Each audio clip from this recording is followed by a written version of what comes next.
السلام عليكم ورحمة الله وبركاته، يا رب تكونوا بخير. بالنسبة لتغذية الأطفال،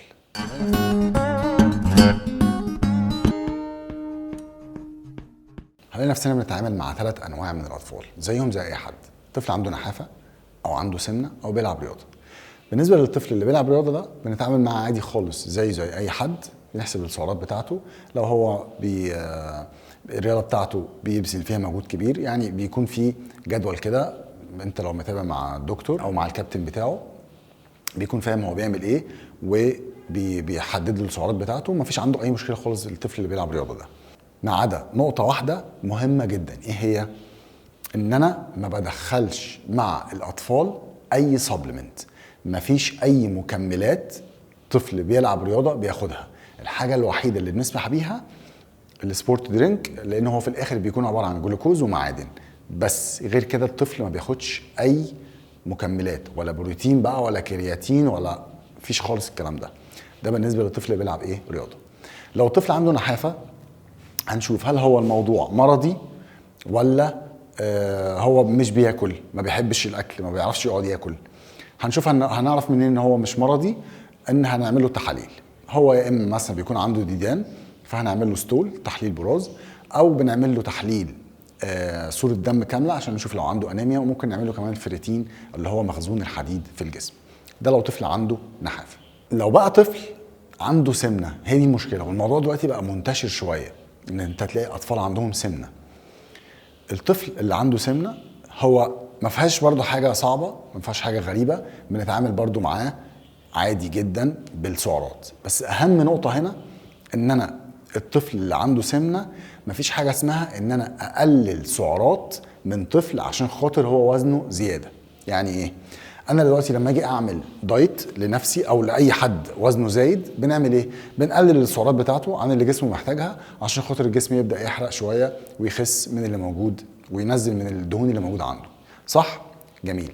الطفل بقى مش هاجي لبني ادم جسمه لسه بيتبنى، جميل، الاعضاء والمخ وكل حاجه في جسمه والعظم، كل حاجه في جسمه لسه بتتبنى، واقول له لا انا هعمل لك عجز سعرات عشان خاطر لازم تخس. لا، الاطفال اللي عندهم سمنه بيخس بالرياضه وان انت تنظف له الاكل بتاعه على السعرات بتاعته اللي هو محتاجها في خلال اليوم. يعني ايه تنظف له الاكل بتاعه؟ انت لو شلت الشيبسيهات والشوكولاتات والاكل العك اللي بياكلوه من الشارع ده، هو هيبقى تمام وزي الفل، وهتلاقيه بيخس بسرعه جدا. ولازم يعمل رياضه زي ما الاب والام بقوا سبب ان هو يجي له سمنه. فضي بقى نفسك ساعه، اشترك له في نادي، اعمل له، هات له مشاية في البيت، اي حاجه. بس ما ينفعش ان انت تسيب طفل عنده سمنه تسيبه زي ما هو كده. طبعا الاكل بتاعهم زي ما اتفقنا اللي هو الاكل العادي خالص، بننظف الاكل زيه زي اي حد، لكن ممكن نسمح لهم ببسكوت شوفان. بسكوت شوفان بنسمح بيه للاطفال، مش بنسمح بيه للكبار، لان هو فيه سكر. انت لو بصيت على المكونات بتاعته هتلاقي فيه سكر، فعشان كده المفروض ان انت كحد بيعمل دايت ان انت ما تستخدموش. لكن بنسمح بيه للاطفال. ممكن نسمح لهم برضو بالكورن فليكس والحاجات دي، لان هم كده كده بتكون سعراتهم كتيره ويكون الكارب بتاعه عالي. يعني اهم حاجه ان انا عايز اعرفها ان انا ببص على في جدول كده، الجدول اللي قدامكم ده، ان انا بحسب الخط الرأسي ده بيكون عبارة عن البي ام اي بتاعه اللي هو الوزن على الطول بالمتر تربيع. هديكم مثال دلوقتي. والخط الافقي ده بيكون سن الايه؟ الطفل عمره قد ايه. هنفترض مثلا ان انا عندي طفل 28 كيلو 130 سنتي وعنده 9 سنين. هنجيب الخط الرأسي ده ازاي؟ هقسم، احنا قلنا طوله 130 سنتي، يبقى انا هضرب 1.3 في 1.3 هيطلع لي رقم. هقسم 28 اللي هو وزنه على الرقم ده، هيطلع لي تقريبا 16 ونص. هشوف هو عنده كام سنه. احنا قلنا هو عنده 9 سنين. 9 سنين دي لما نبص بقى في الرقم الافقي 9 سنين واطلع لغايه 16 ونص، هنلاقيه جه فين؟ هنلاقيه جه في الشكل، في اللون الاخضر. طالما جه في اللون الاخضر يبقى هو كده في الايه؟ تمام، وزنه طبيعي، ما عندوش مشكله. لو جه في اللون اللي هو تحت الاخضر ده يبقى هو كده عنده نحافه، المفروض يزيد شويه. فوق الاخضر يبقى هو عنده زياده شويه في الوزن، اوفر ويت.